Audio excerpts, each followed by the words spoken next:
Hi, my name is Sven Groeneveld, and you're listening to Brothers on Tennis. Yo, yo, yo, what's up, everybody? This is your boy Isaac. And this is your boy Bryce. And we are Brothers on Tennis. And folks, oh my goodness, we've got a fantastic one for you today. We have got the coach extraordinaire. Let me just put it like that. We have got a gentleman that, I'm sorry, folks, he's legend. I mean, he is a living legend in my eyes because he has coached some of the most incredible champions of the game of tennis that we know. And Bryce, I know you hyped. You and I were talking about this. We was all giddy about it. Yo, this is a good one, bro. Tell me your thoughts, bro. Yeah, I'm super excited because being a huge fan of the game, I've known this man for quite a while, and definitely the people. Look, we're gonna leave it like this. He is simply one of the most successful coaches of this generation, and the best way to introduce him is to just simply name some of the people that he has worked with in his career. And I'm not gonna even name everybody. I'm just gonna name some of the people he's worked with. And listeners, you may recognize a few of these names. So we'll just start with Monica Seles, Arantxa Sanchez Vicario, Mary Pierce, Anna Ivanovic, Caroline Wozniacki, Michael Steek, Greg Ruzetsky, my boy, Nicholas Kiefer. You know, Isaac, I was a big fan of Kiefer's. Tommy Haas, of course, Maria Sharapova, Sloane Stevens, Mary Jo Fernandez, and even a young Roger Federer. Wow. So, I mean... Crazy. Exactly, right? Crazy. So, look, right now, joining us from quarantine down in Melbourne, Australia, preparing for the Australian Open as the coach of Taro Daniel now, we have Sven Groeneveld. Welcome to the show, Sven. What's up, Sven? Yes, thank you, Isaac. Thank you, Bryce, for the introduction. I'm blushing. You know what? It's a great honor. I've been following you guys on Instagram, and I always try to learn and listen, and it's a community that I always love to support. So it's a great pleasure to be here with you today. Oh, Sven, you're making our egos big. Yeah, you're making us blush now. Well, we are such fans of yours, and it is such a pleasure having you on the show, Sven. Oh my goodness. I'm just really, really happy to have you here. And we just want to start off with giving some backgrounds to maybe those one or two listeners that may not know you or your background. But let's go ahead and kind of talk about just your origins of tennis. I mean, how did you get introduced to this wonderful, wonderful sport of ours? And just talk us through your younger days as an actual tennis player. Yes. Well, I'll keep it very short and not too long. But listen, I'm very blessed to have two parents that are phenomenal athletes when they were in their youth. They obviously grew up in World War II. And had their struggles to come out. But my mom was a world-class table tennis player, was a national champion in the Netherlands. She went to the World Championships for table tennis. My father played professional soccer and was a very talented cyclist.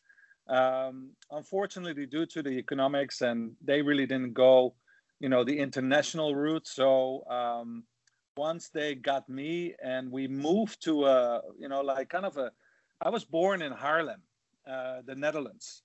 And I lived in a small suburb in a little high rise. And we moved to a small town called Five Houses. And there was a tennis court.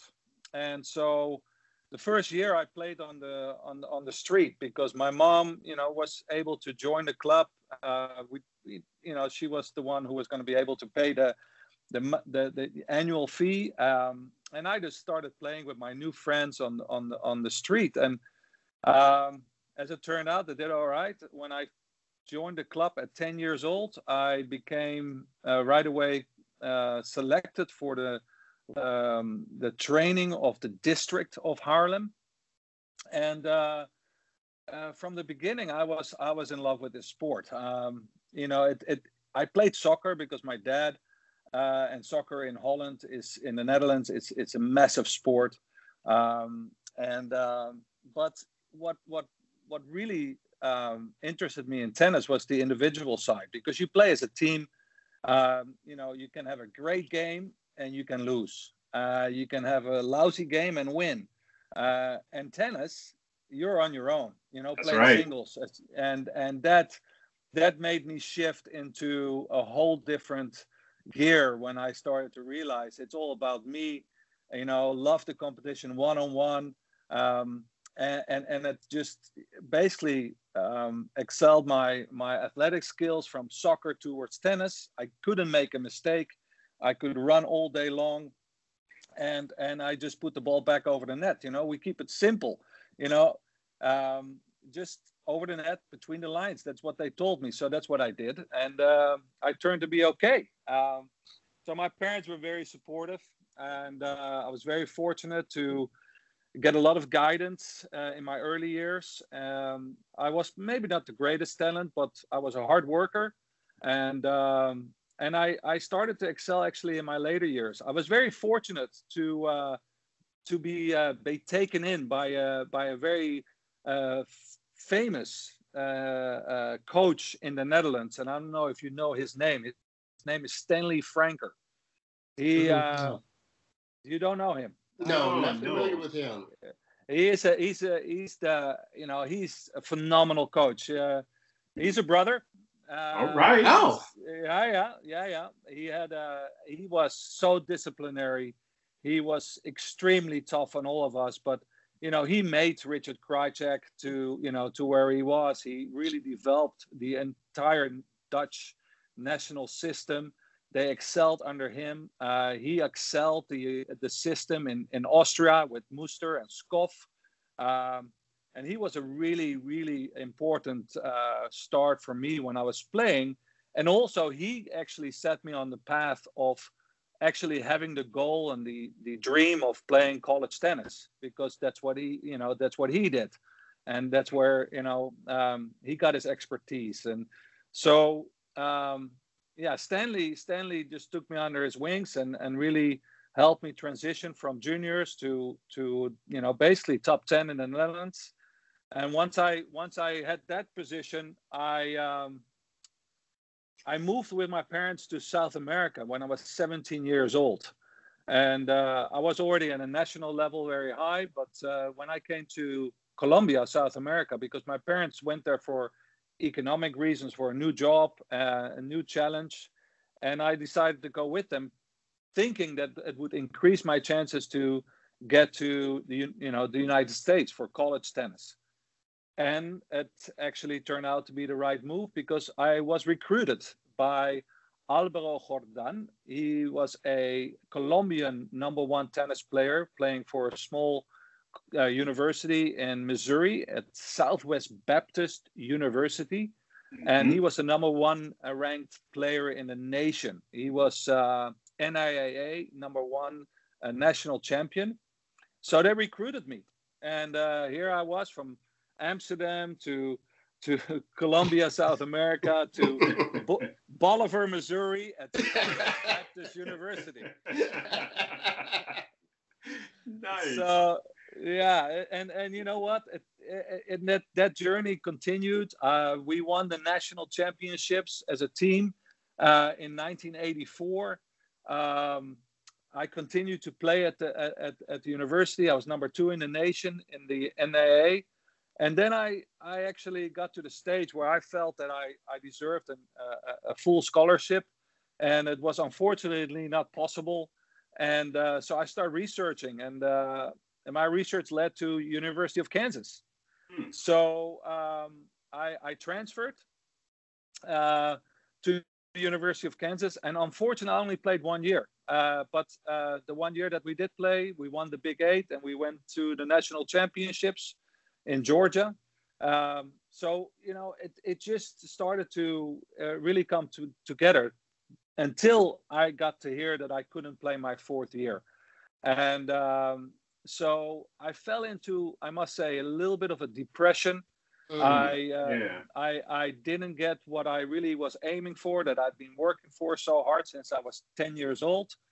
I did have to role as the assistant coach to the college team, for the women and the men, but it just didn't sit right. I really got hurt by the fact that I couldn't play. So my schoolwork went down the drain. I lost motivation. And then I was very fortunate to have a person that was living in Kentucky that took me under his wings, and another family that really supported me. And I actually worked construction for half a year. Oh, wow. In Kentucky, in Louisville, Kentucky. I was laying brick. I was, making the mortar. I was, building houses. Building everything, from the fireplace to the walls, and so I got a call from my sister, and she said, Sven, if this is your ambition, and you want to stay in the United States and become a builder, and maybe, that's what you want to do, but just take this in consideration. Maybe you want to come back to the Netherlands. There's an American university. You can transfer your credits and you can finish your education in 1 year if you really want to. And so Sven, can I interrupt you for just a second? So number one, this whole piece about you going to Louisville, Kentucky, and laying brick has just blown our minds. Right? Okay. Exactly. But number two, if you're able to share, why weren't you able to play your fourth year? Yeah. Well, because I transferred from NAIA to NCAAs, and I took off one semester. Actually, and I don't share this very often. Actually, I don't think I've ever shared this. But in that half year that I went back to the Netherlands, actually, I had a surgery on my ears. I had plastic surgery. I put my ears back. They were quite really protruding out. And I was very, very conscious about that. And I decided to have that done. And because of that time shift, I lost a year of eligibility. They could have probably could have fought for it had it not been that they were recruiting John Falbo. I don't know if you know that name. No. John Falbo was the number one recruit during that time in the nation, and they really wanted to get him. And I think, my scholarship got, transferred to him. Instead of fighting for me, I think the fight went for getting John on board. And listen, I don't know enough about all the rules and regulations, and I tried to get a lawyer on board, but it was pretty much impossible for me to claim another year. Wow. Well, Sven, we appreciate you sharing that with us. That's wow. That's really nice of you. That was good. Wow. Definitely. Wow. Yeah. It's and I was very conscious about it, and that change led to a lot of good things. Obviously, one of the things that actually, one of the things I believe that I have maybe a gift is when you grow up as a young kid and people are staring at your ears, and you don't want to go swimming because your hair gets, over your ears and they protrude even more, and you start to watch people's eyes. Right. Where they look and what they see, and obviously you think that they only watch your ears, and so. But I became very conscious of the power of observation and the eyes, and I'm very thankful for having had that gift, actually. So, looking back, maybe it was something that I needed to do for my own personal growth, but it also was a gift that. We cannot forget that we get, for a reason. Yeah, I mean, that's right, Sven. I'll speak from experience. Bryce knows me. I used to weigh 350 pounds. I mean, so I get exactly what you're talking about. You get the stares, and you get very self-conscious. So yeah, we really appreciate you opening up and sharing that with us, because Yeah, like I said, somebody needed to hear that. Exactly. Somebody's going to be listening to this, and they're going to need to hear that. So that's a wonderful thing. I think so too. I've not shared this in any interview or podcast. I do share it with people that I work with, or I'm not ashamed of it. But I started to realize how powerful it is if you do share some of your experiences that impacted your life, and those that are listening may just one person may realize, okay, maybe we can help them. Exactly. So Sven, you were at that point where you were talking about the college, and you were in Louisville, and you were doing the building, which is so ridiculous to us, but hey, this is your story. It's a beautiful thing. So what happened after that? You're talking to your sister, and then kind of what came after that?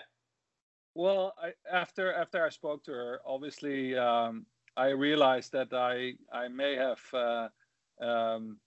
to finish my university. I did get the gift to come to the United States and receive quite a bit of a scholarship, obviously, and it would be such a shame to throw that away. And so I went back. I went back and finished my university at a university was called Webster University, that was located in the Netherlands. And so when that finished, I still played some pro tennis, but I quickly realized I didn't have the finances. I didn't have the maybe the talent as well.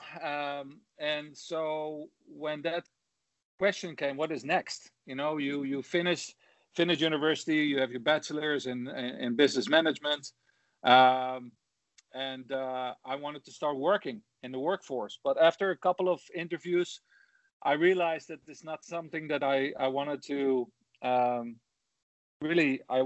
pursue.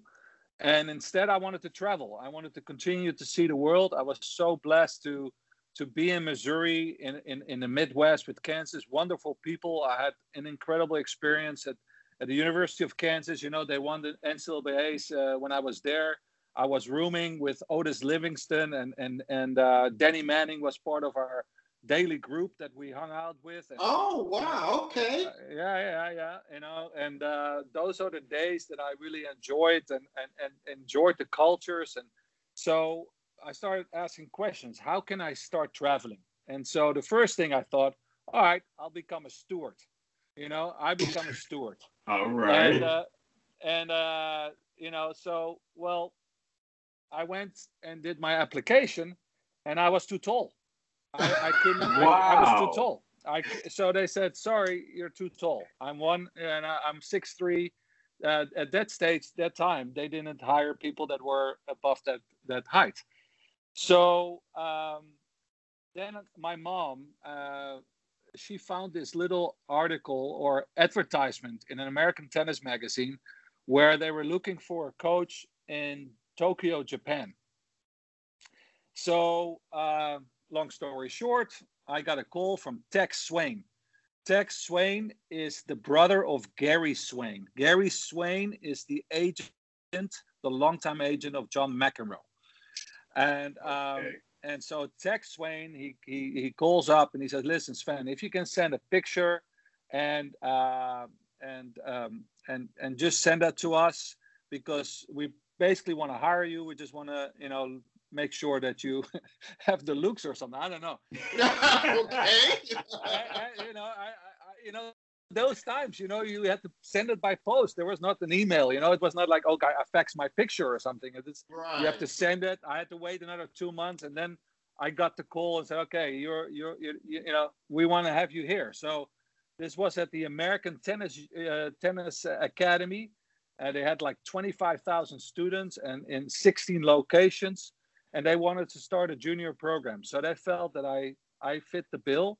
And Tex was phenomenal. He when we met, he said, oh man, you're going to be big, man. You're going to be big in Japan. You need to start playing again. You can still play at this level. I said, no. I want to coach. I want to help kids. I'm done with playing. He goes, well, this is great. And he was such a great inspiration for me And before you knew it, 2 months later, I got a call and he said, "Hey, he says, Sven, my brother called me. Monica Seles is coming to town, and they want me to look after her. But listen, I'm not going to hit balls with her. Would you be interested?" I said, "Hey, sign me up." Right. Exactly, right? Yeah, sign me up. So yeah, that's pretty much a fast track on how I got on tour. Basically, found myself in Tokyo on center court with she won the U.S. Open in that stage. It was in 1991. She had come in September. She came to Tokyo and played the Tokyo tournament, and she won. And then later on, I'll skip a couple of things, but later on I got a call to go on tour with her. So yeah, that's how it started. Wow. I tell you what, there's no way we could have predicted that was your story. That is amazing. Thank you for sharing that. So now that you're in the coaching, all right, and we know by your resume that you've been extremely successful. Talk us through what is your kind of coaching style and what are some of the techniques you use? What has made you such a successful coach at the professional level? Good question. I cannot bypass the coaches that were my coaches. They have always been a great influence. Even when I started as a sparring partner with Monica Seles and was leading into some coaching, and at one stage they told me, "Hey Sven, we're going to skip Roland Garros, but we want you back for Wimbledon." So I called Stanley Franker, and he said, "Sven, just send him a fax and tell him that you're done. You're too good for that. This is not how they treat you. So you should just move on and do something new." Which I did. And so what also an influence was for me Benny Sims. I don't know if you know Benny. Yeah, Coach Chander Rubin. Absolutely. Yes. Well, you have to get him on your show, because he's a phenomenal man.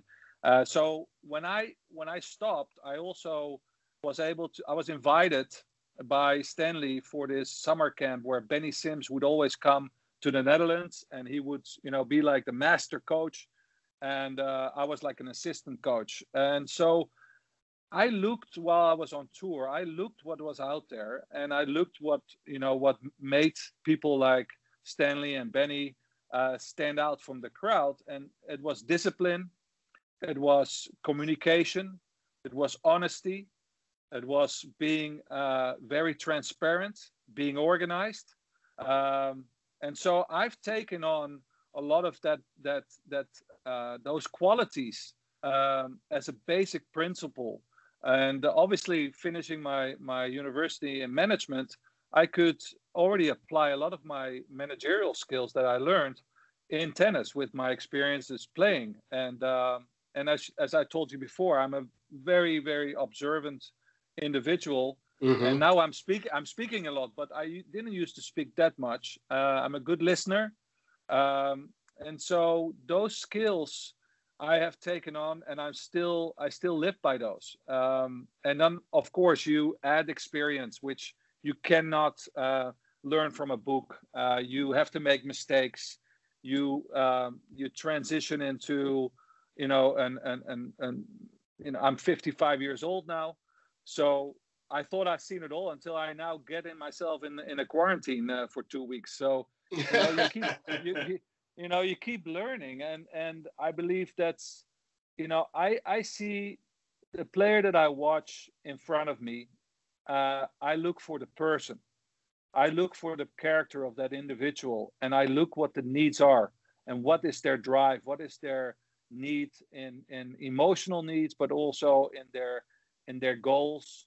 And I will transition myself and learn their language in order to reach those goals quicker than if they would have to follow my lead the whole time.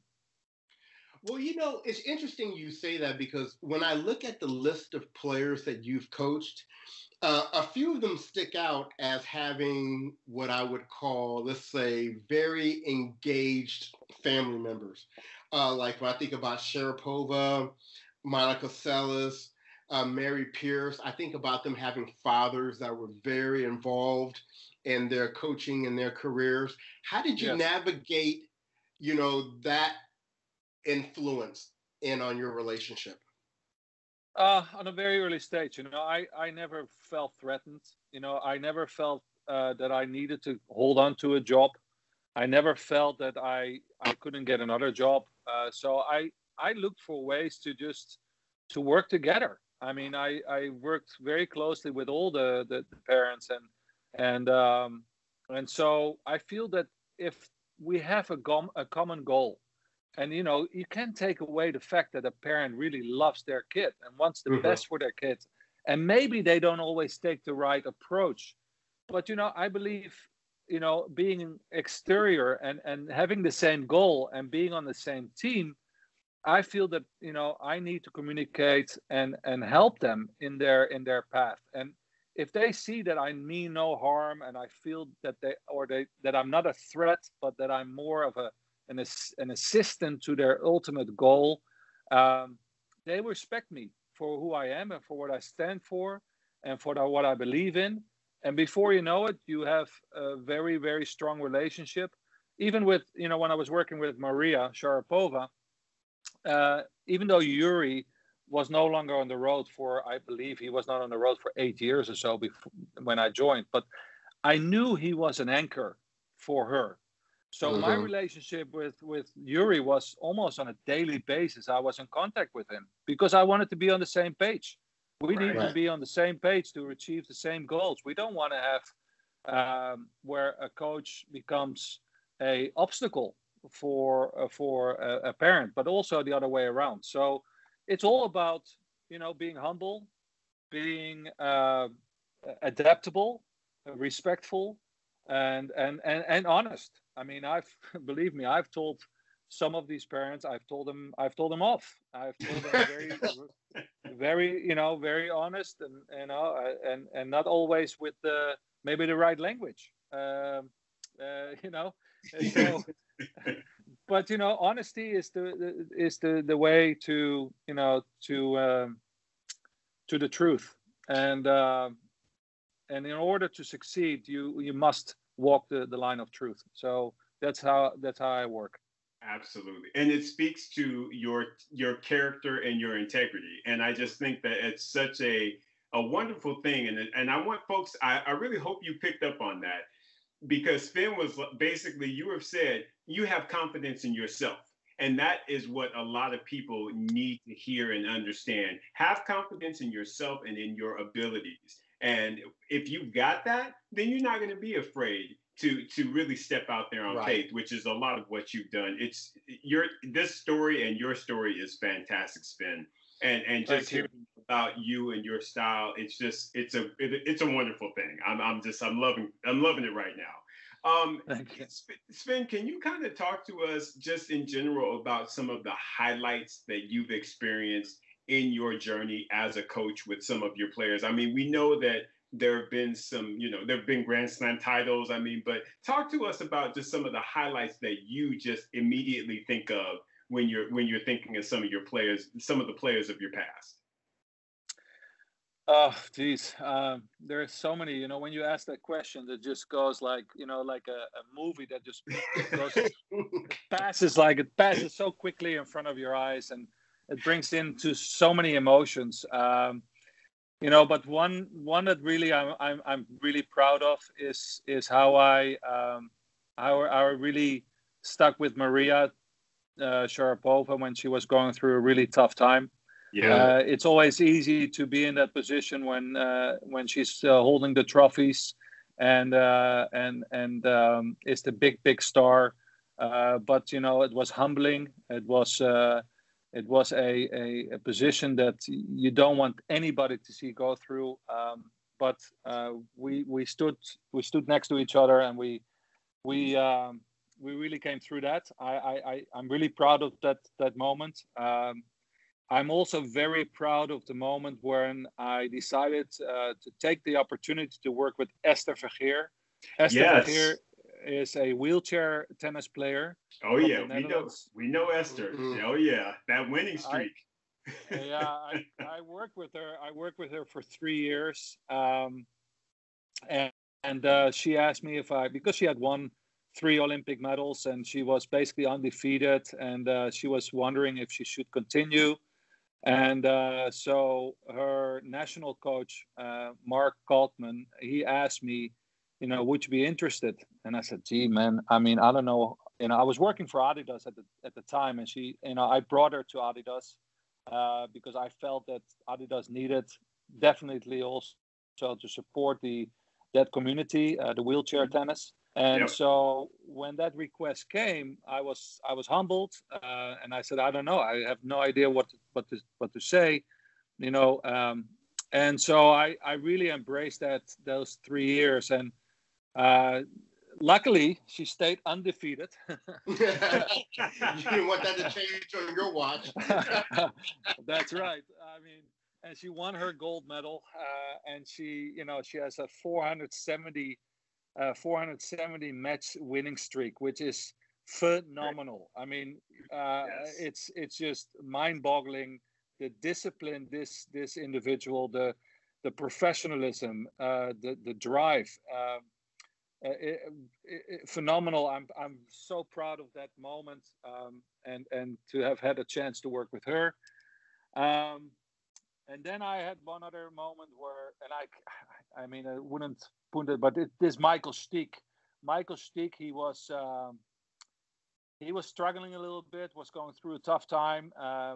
We started when he just had twisted his ankle. I don't know if you've seen that video when he twisted his ankle. I remember that. Yes, it's one of the worst you could ever imagine. I was supposed to start the week after, and and I was like sitting at the TV. You got to be kidding me! Here goes my job. Right.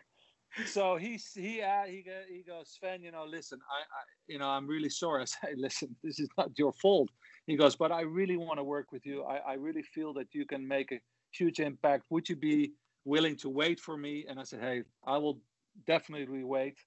And 2 months later, we started the whole rehab process, and he went through it. And then one stage he played Rome. In 1996, he played Rome, and he lost to at the moment, our good friend Gaudenzi, who is now the CEO of ATP. Right. And Michael, he was so upset he lost that match. How can I lose against this tourist? He was like, he was not happy. I mean, Michael was obviously an extraordinary athlete, and he was so down, and he goes, I'm done. I'm not going to do this. I'm going to go get ready for Graz. So I got a call from Ken Meyerson. Ken Meyerson, I don't know if you know his name. Ken Meyerson has passed away, unfortunately, because he is a phenomenal agent. He is also the agent that took Andy Roddick under his wings. So he called me up. He said, Sven, Michael needs to play, man. I said, I know. He goes, send him a fax. And I sent him a fax, and I gave him all the arguments what I thought he should be playing and should play Roland Garros. And I said, listen, just get on the court. Even if you play one match, just best of 5. We'll get you ready for the grass. Let's get this done. Come on, put this behind you. Move over. Be past that. And so he said, you know what? Okay, I'll do it. And you know what? He got to the finals. He got to the final. One of his biggest feats to get to the finals, and you'll talk to him now, and he will say, I choked that final. He lost to Kafelnikov, but that was a very proud moment in my career to go through that, and to have that impact. But I can go on and on. I mean, there are moments that I can reflect on that have built my coaching career and my character as a coach, and they have all these players have added, so they have given me so much, and I'll always be thankful for that. Well, let's talk about some of those players. Now, you have very iconic named players that you've worked with. Come on, give our listeners some interesting either stories or some funny things we would be cool for us to know, having been the coach of some of these iconic players. I give you one story. It always gets nice clicks. Also, it's Roger Federer. Okay. When I was the head of Swiss tennis, and I was in the lead of putting the team together for the entire federation. And Roger had two lead coaches, which were Peter Carter and Peter Lundgren. But Roger needed somebody for a period because these two other guys were also working within the federation. And Roger was invited to the Queen's Junior Invitational. And Roger never had played on grass, and so we go there, and he, London. I mean, you go on grass, and you need good weather, and it's raining, and it's raining, and it's raining, and Roger he's loving it because he's just hanging out in the players' lounge. He's just loving being with the players, and he's behind his PlayStation the whole day, and I'm frustrated, I'm like, geez, we're here to play tennis. I said, okay, let's make a deal. At least you can play PlayStation, but you must, do at least the same, either on the court or off court. Let's make a deal. And I said, okay, make a deal, and okay. And he was at that stage, such a kid. He's still a kid in my eyes, but he was a really fun guy. But he was very challenged in discipline and challenged in routines. So, long and behold, he just doesn't play well. He wins almost nothing. I think he won one match. We had so much rain, and I said, and he was on his PlayStation the whole time, and I said, okay, before we go to dinner, do your core workout, and then we're ready to go. And so he wanted to finish his game, and I said, no, let's go. We do your core workout, and we made a deal. Come on, we shook on it. That's how I work. I don't want to threaten you in any way. And he was just sitting on his bed, and I said, Roger, last warning, now you go. And he stood and he was laughing, and he was sitting on, so I went over to him and I picked up his mattress. I put on the mattress on top of him, and I sat on top of him, and he was fighting me. I was my weight. I was weighing, pretty heavy at that stage as well. I was about, in the 200s plus, and so he was fighting me for about 5 minutes, and so I got off and I said, okay, you got your back, you got your core workout, you got your fighting in today. So let's go to dinner. There you go.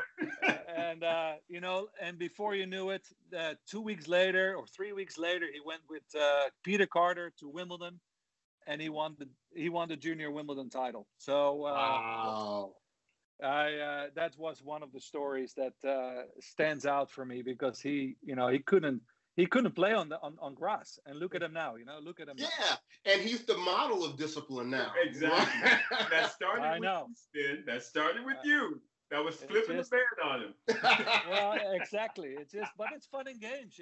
It's like you challenge the kids, and you challenge the players in ways that maybe they cannot think of, and just he needed to have this playful approach to tennis and his work outside of the court. Yeah, absolutely. That's a good story. We appreciate you sharing that one with us. Yeah. Now, Sven, we know that you've got a long history with working, in Japan. That's where a lot of the, kind of things started from a coaching standpoint. You're also now coaching a Japanese player in Taro Daniels. Talk to us about sort of how that whole, how that came about. Yeah, working with Taro, long story short again, I have a company which is called Orange Coach, which is a global job platform. Basically, that was a little bit of a dream child since I was recruited because of a little advertisement in a tennis magazine. So once the technology started to happen, I decided to create Orange Coach with a couple of guys. Nice. And so we have connections with different people, and we're also a sponsor, which is named Tolson. Tolson is a Japanese brand, has been around for 60 years, makes phenomenal strings, used to sponsor players like Steffi Graf and Gaudio and Coria. Really, really good strings. Still to this day, they manufacture for other brands, but they're pushing really into their own brands at the moment. But they also have a clothing brand. And so they were looking for a new player. And so I kind of scouted for them Taro Daniel about 8 years ago. And so I knew Taro as a young, upcoming player, a lot of good skills. And so the relationship was already kind of built through, the setup with Tolson and Orange Coach. And 2 years ago, in 2019, the father approached Orange Coach and my colleague and asked if I was available. I had just stopped working with Sloane Stevens, and I kind of wanted to take a sabbatical, to be honest. I wanted to stay away from tennis, right, on tour. I understand. But they came up with a request, and so I said, you know what? I'm going to Japan. I'm going for Tolson, but you have a tournament there. Let's meet up. I will observe for 1 week. We'll have a couple of dinners. We just see if we can connect on a human front, and see if I can play a role in either coaching or advising you in which coach to choose from. And so we connected. I thought he was a very, very nice guy, great talent, a lot of potentials, because he's a tall guy, 6'3", plays pretty defensive, and he can play much more offensive. And I thought there was still a lot of room for improvement. And with the relationship that I have in Japan, and since his parents live in Amsterdam, which all my family members are in the Netherlands, so that combination was, I said, you know what, let's give it a try, and let's see if we can work this out. And obviously, we're here now. We have had a pandemic, and we had some some couple of months of breaks, but what, it's been a real pleasure getting back to the basics, one-on-one, just the player and I, and it's a real pleasure to work with him. Oh, that's fantastic. Yeah. So this is interesting. So you mentioned the pandemic, and like we said in the intro, you are currently in Melbourne under a hard lockdown. Yes.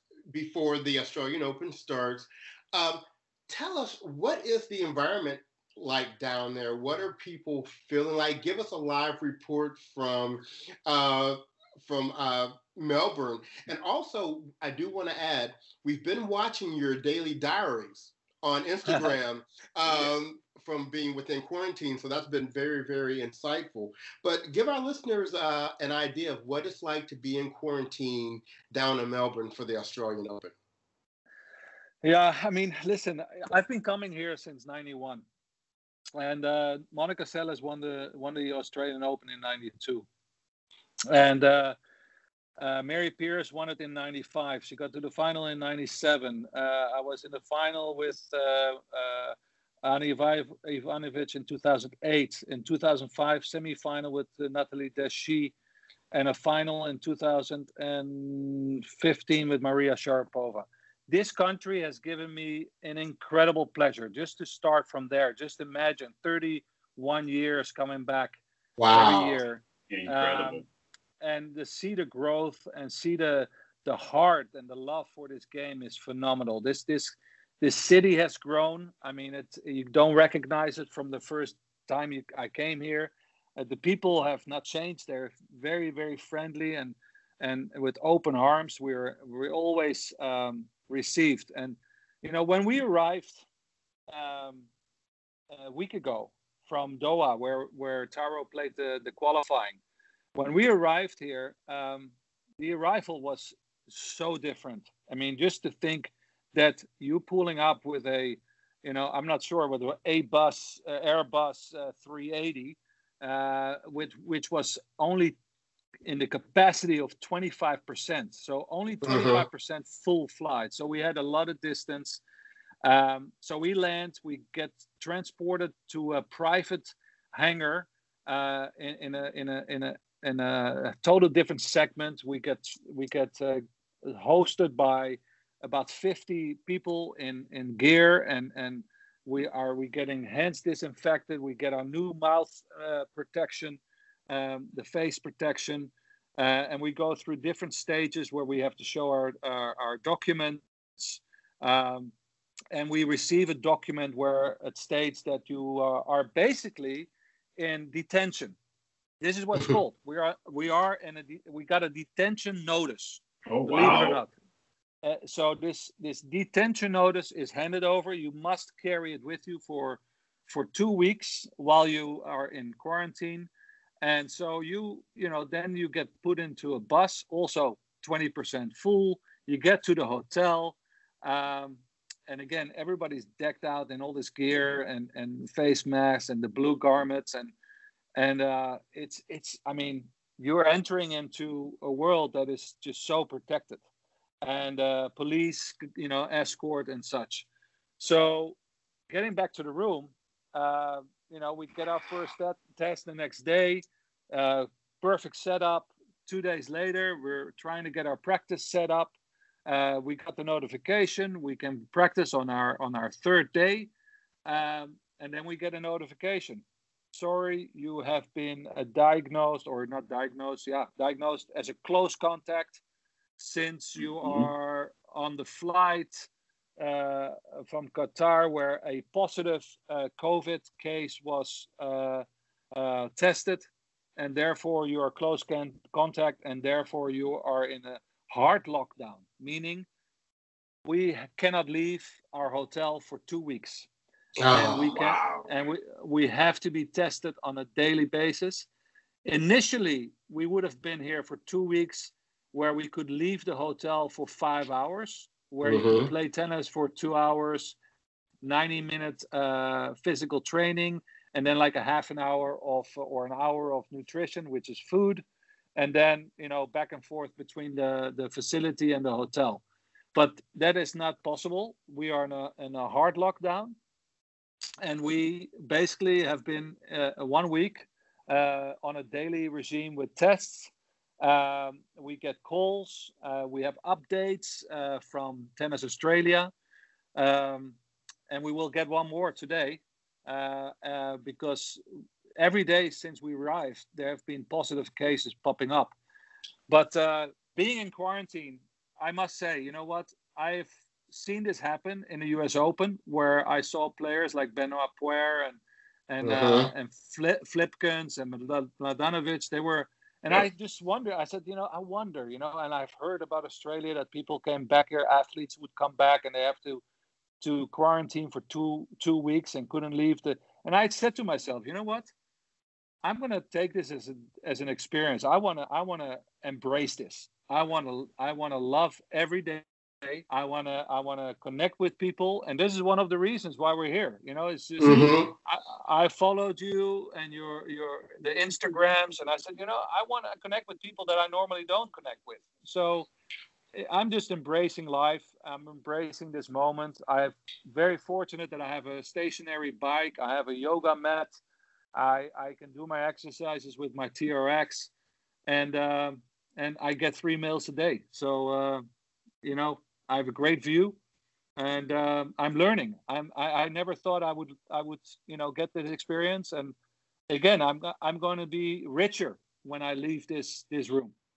Exactly. Well, and you know what? The thing is in the media, we've been hearing a lot about players complaining about the food and complaining about the hard lockdown and whatever. And for our listeners, it is so refreshing to hear this perspective. Yes. Someone truly understanding that there are a lot of people in this world going through it much worse than we are. And to be able to stand at a point of appreciation of, even though this is a temporary thing I have to go through, at the end of the day, it's all good. Yes, Sven, your perspective on this is just incredible. I love the fact that you are looking at this glass half full. You're like, hey, I'm gonna really digest all of this and allow this to be an enjoyable experience that speaks volumes to, again, your character and your integrity. I got a lot of love for you right now, Sven. I got a lot of love for you right now. Well, I will embrace that, and I'm very honored, and I will embrace that very much. I want to express that to other people as well. You know, you need to embrace this. But I do want to mention one thing when it comes to COVID. You know, and I'm sure you're following Sloane's Instagram and Twitter. Yes. The laws that her family has had these past days, past week. Because of COVID, you know, I know how important her family is to her. She must be going through a really, really tough time. She is also in a hard lockdown. And I cannot even imagine being away from your family, losing your grandparents, losing an aunt, and being in a hard lockdown. And if anybody that has anything to say about the challenges, it would be Sloane. You know, I don't know what it's even like to be in her position, but a lot of love for her and for her family. Yes, many prayers going out to Sloane. I'm going to be 100% honest and transparent with you. They showed the video when she won the U.S. Open and she was talking to her grandfather, and she broke down and cried, and I was literally shedding a tear with her because it was such a beautiful moment, and you can tell just how close she is with her family. And prayers go out most definitely to Miss Sloane Stevens. That's one of our favorites here. Yeah, great. Thank you. Yeah. And so, Sven, just kind of jumping into, if you will, another category that we always like to do with the guests we have on here, and that's what we call the player rapid fire. We basically want to throw some names at you and just get your immediate gut reaction of that player. And you can say anything about them. You can talk about their game. You can talk about whatever's in the media. It doesn't even matter. You go ahead, and whatever your first gut reaction is on the player, we'd love to hear your thoughts on them. Will do. Excellent. So, Bryce, how about you go ahead and go first? Okay. So we'll start with we'll do the ATP players first, and then we'll do the WTA. We're going to do 3 of each. So my first player for the ATP that I would love to hear your perspective on is Danielle Medvedev. Phenomenal artist. I see him as a painter on a canvas that is the size of the entire planet. I mean, he is a character. He is an individual that I'd love to see him win a Grand Slam. How he played at the year end in London. Phenomenal athlete, phenomenal artist, phenomenal. I love that. Perfect. Yeah, and I agree with you. And that Grand Slam is coming. Yeah. All right. The second player on the ATP that I would like to ask you about, and I always love asking people about this this particular character. Give us your thoughts on Mr. Nick Kyrgios. Nick. You know, Nick is growing. You know, Nick is growing. You know, you see what he's done for the last year and a half, and you know, I was so happy to read this. And then, you know, he still has to prove himself to maybe the outside world. But when he says to himself, "I finally know who I'm playing for," and when he shows up within a community that are need people in need, and those that are less fortunate, and you know, for me, that's the drive that every player needs to look for. It's not your own goals and your own needs and your own. It's bigger than that. And if Nick can do this, and he can embrace that, I mean, he's again. We turn the TV on and off at the same time for this guy. You know, we want to run away when he's throwing chairs on the court, Right. and we want to embrace him when he is showing his phenomenal skills. So yeah, he's great for our sport. I just think that he needs to continue to grow, continue to embrace his good heart, and not always listen to his head, but listen to his heart. Yeah. Okay, and for the final person on the ATP, one of our absolute favorite players, Mr. Gael Monfils. Yeah. Well, listen, I mean, I love the guy. I mean, he's taken tennis to another level. It's just too bad that he gets injured too often. I think he doesn't know how good he is. I really, honestly, does not know how good he is. He knows how good he is, maybe athletically and his shot making, but his fundamental skills, his ability to shift from defense to offense to counterpunching to the variety of game. I mean, maybe he's just a really. I've known him for some time, and he's a lovely person. He's a soft-hearted. He's a soft-spoken individual. He's got a lot to offer outside of the court, and I think he just ran into a group of players with Nadal, Roger, the Roddick's, even in that stage. You had Novak, obviously. These are the with Andy. They're tough guys to beat, but he was a long time a top 10 player. I think he just unlucky to be into this type of setting with these type of players. Well, before Isaac crosses over to the WTA, since you say you have known him for a long time, if there is anything you can do to get us an interview with Gael Monfils, you will forever be our favorite person in professional tennis ever.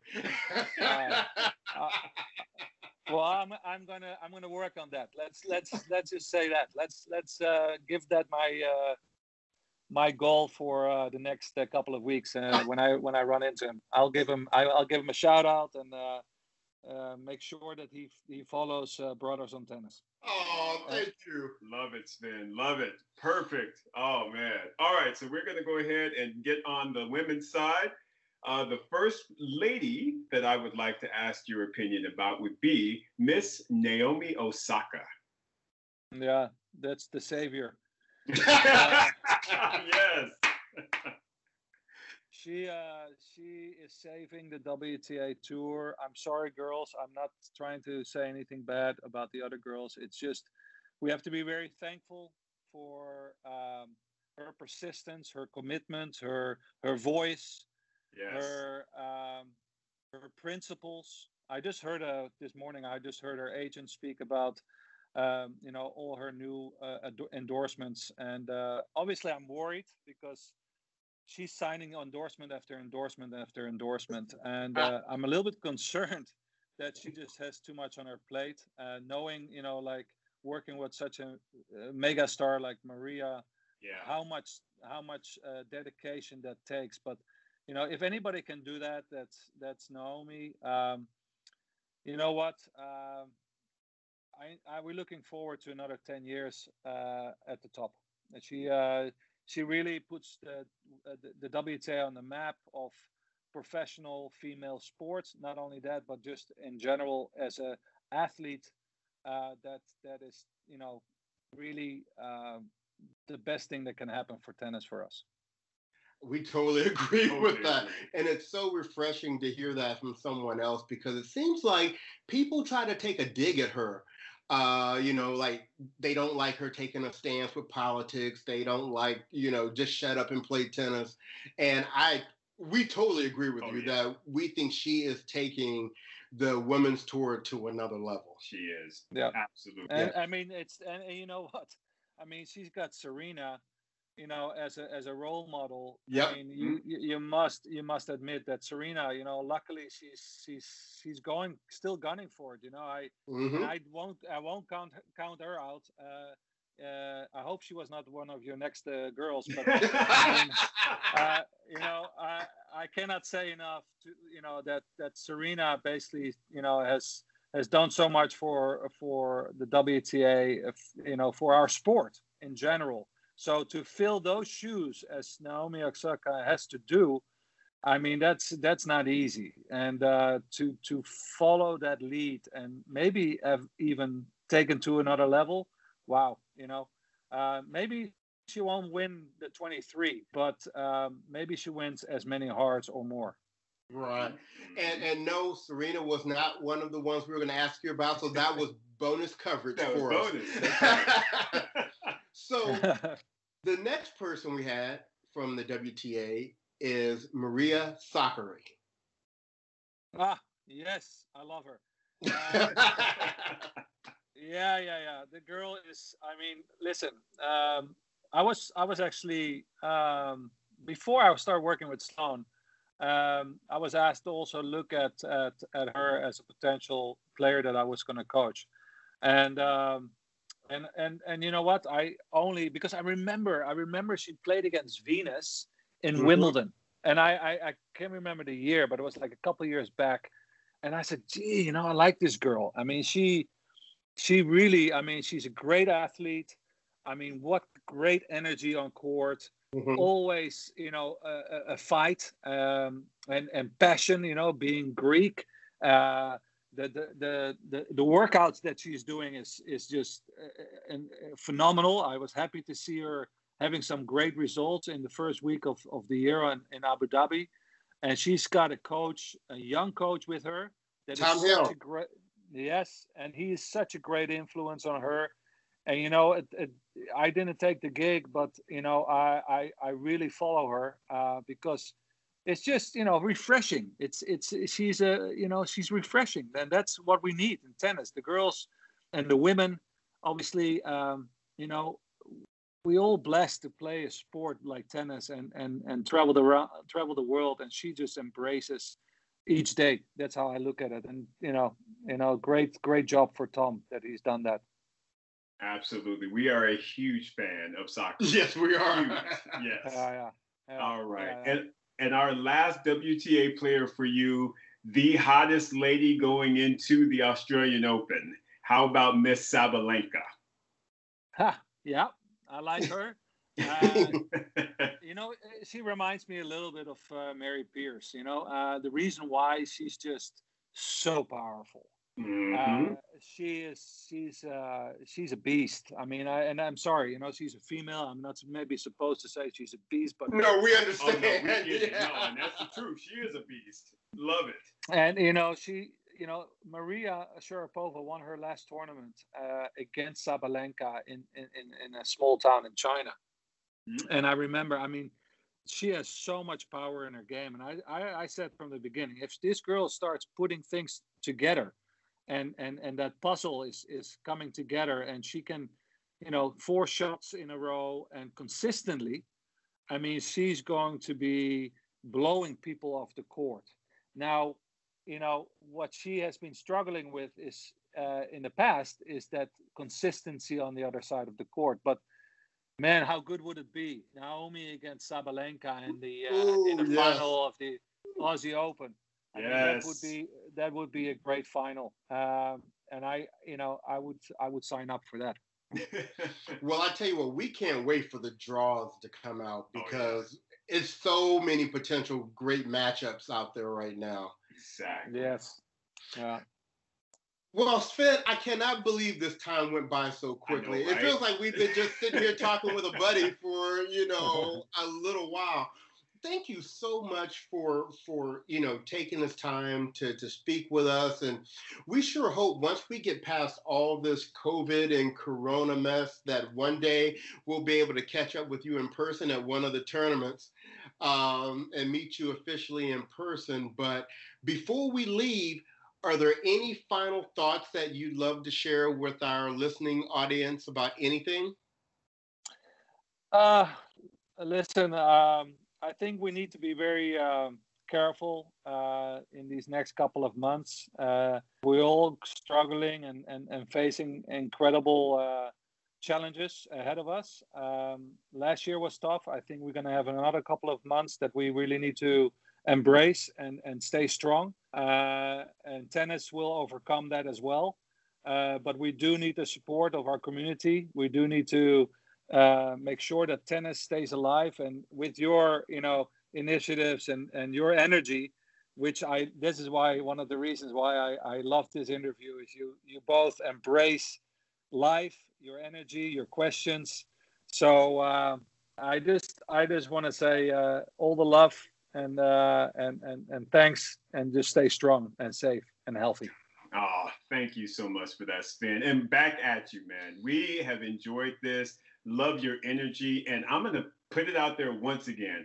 Love your character. Love your integrity. I just love the fact that you are just a very honest and transparent individual who just really looks at life. And in my opinion, you live life to its fullest. And we thank you for that. Really do. And we will be following you and Mr. Daniel, wishing you guys the best for the number one, hoping you get a very good draw for the tournament. But we'll be keeping tabs on you for sure. So to our listening audience, we absolutely thank Sven for joining us today. And we're going to continue bringing you hopefully some more exciting interviews from down under.